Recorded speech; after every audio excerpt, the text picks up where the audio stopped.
बिस्मिल्लाहिर्रहमानिर्रहीम। अस्सलामु अलैकुम वरहमतुल्लाहि वबरकातुहू। पाक पैगम्बर सल्लल्लाहु अलैहि वसल्लम का फरमाने आली शान है कि बड़ा अजर व सवाब बड़ी आजमाइश के साथ है। बेशक अल्लाह सुब्हानहू व तआला जब किसी कौम से मोहब्बत फरमाते हैं तो उनको आजमाइश में डाल देते हैं। फिर जो इस आजमाइश पे राज़ी रहा तो उसके लिए अल्लाह की रज़ा है, और जो आजमाइश पे नाराज़ हुआ तो उसके लिए अल्लाह की नाराज़गी है। चूँकि हम बहुत कमज़ोर हैं और किसी आजमाइश के मुतहम्मिल नहीं हैं, इसलिए अल्लाह से हमेशा आफ़ियत मांगनी चाहिए।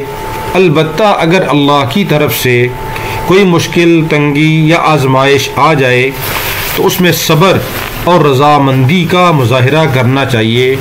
आजमाइश के ऊपर हाय ववेला करना ये मुसलमान को ज़ेब नहीं देता।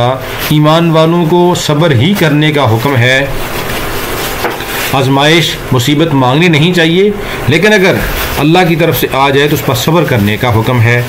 अल्लाह हम सब को हमेशा दुनिया और आखिरत के अंदर आफ़ियत अता फ़रमाए। आफ़ियत का सवाल हमेशा अल्लाह से करना चाहिए।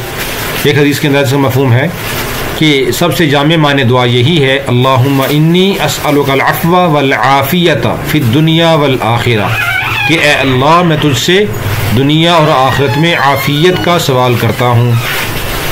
अल्लाह ताला हम सब को आफ़ियत अता फ़रमाए और मुसीबत या आजमाइश में अल्लाह ताला ना डाले। ये हमारी एक बाजी सबिया साहिबा हैं यूके से, उन्होंने इन बच्चों का इकराम किया है।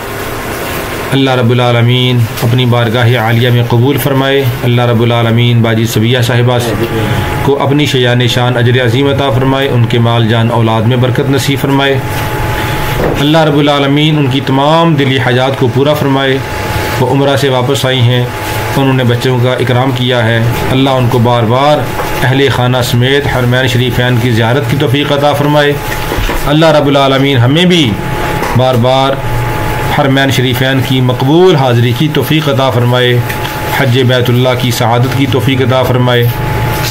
अल्लाह रब्बुल आलमीन जितने मुसलमान परेशान हैं उनकी परेशानियाँ दूर फ़रमाए। जो मुसलमान बीमार हैं अल्लाह ताला सबको शिफ़ाए कामिला आजिला मुस्तमिर्रा दाइमा अता फ़रमाए। अल्लाह रब्बुल आलमीन हम सब को हमेशा दुनिया में भी और आखिरत में भी आफ़ियत अता फ़रमाए। अल्लाह रब्बुल आलमीन हम सब को दीन पर इस्तिक़ामत नसीब फ़रमाए। हमेशा मुसीबत के ऊपर सब्र करना चाहिए। सब्र करने के साथ अल्लाह की मदद होती है। जो आदमी सब्र करता है अल्लाह की तरफ से उसके ऊपर रहम व करम वाला मामला होता है। अल्लाह रब्बुल आलमीन हम सब को दीन की मेहनत के लिए मौत तक कबूल फ़रमाए। अस्सलामु अलैकुम व रहमतुल्लाहि व बरकातुहू।